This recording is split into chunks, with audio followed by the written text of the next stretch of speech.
This is Kathy Biehl of EmpowermentUnlimited.net with Astro-Insight for the week of December 4, 2017.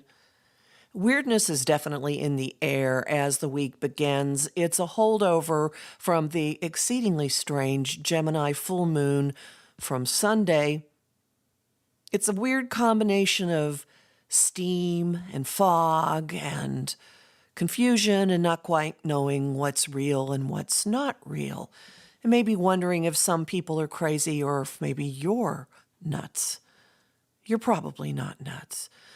Some of the grounding cords for dealing with this fog drop into place pretty quickly this week.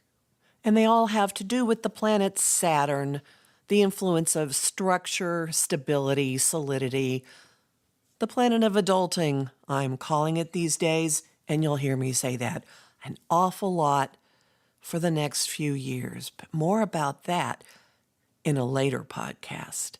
Saturn is nearing the end of his time in the sign of Sagittarius, where he has drawn a lot of attention to our belief systems and has encouraged finding your moral compass and clinging tightly to it. The middle of the week brings moments of great certainty and knowing, feeling much stronger and more confident about yourself, and holding all the tighter on to your moral compass.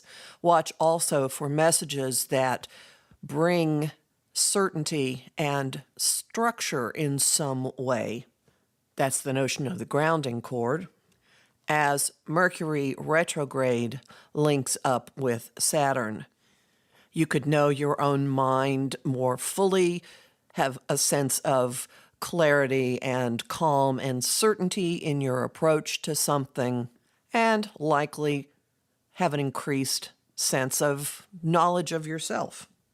And this coincides with an opening to negotiate, to bring structure to something involving an agreement, a relationship, to move forward with another person, perhaps to advocate your position with somebody else in a way that they move a bit, finding a point of compromise or common ground.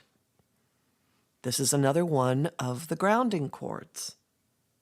And then things go back to being intense.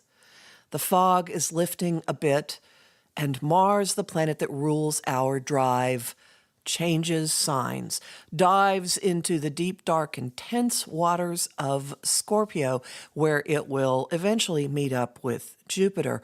For right now, though, the diving in inclines us all to intensity, to possibly cloaked motivations, not tipping our hand to what we're up to. This is excellent for research, for getting to the bottom of something, and again for diving into, and for connecting on a very deep, powerful, and wordless level. A paradoxical phenomenon because of Mercury being retrograde in such a loquacious sign as Sagittarius. Mars's move into Scorpio could also accentuate the breaking down and dealing with dying technology and things that have outlived their prime aspect that goes along with a Mercury retrograde. It will equip us to just deal with stuff. And also when we have a flare-up, a snarl, something just not going right, a communication snafu, Mars and Scorpio will dive down for the answer, and probably without letting anybody around it know what it's up to.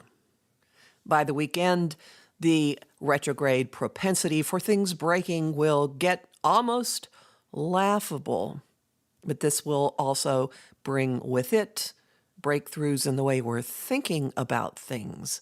So some of the breakdowns will involve technology, I regret to say, but others will be breaking apart beliefs and the ways we've been looking at things. So The weekend is Epiphany Central. Personally, I just advocate standing out in the field with your arms outstretched and say, okay, bring it on, show me. And since this is involving the sign of Sagittarius, odds are all that could come in a way that amuses you greatly and probably makes you laugh quite a bit. The homing thought of the week: my anchor is within me. The song of the week, By My Side, from the musical Godspell. And the image of the week is Polaris, the North Star. You'll find out more about all this in my forecast for the month of December, which is up at my site, empowermentunlimited.net, where if you sign up for my mailing list, you will get a Jupiter in Scorpio quick reference guide as a thank you. And you can also book a session with me. Talk to you next week.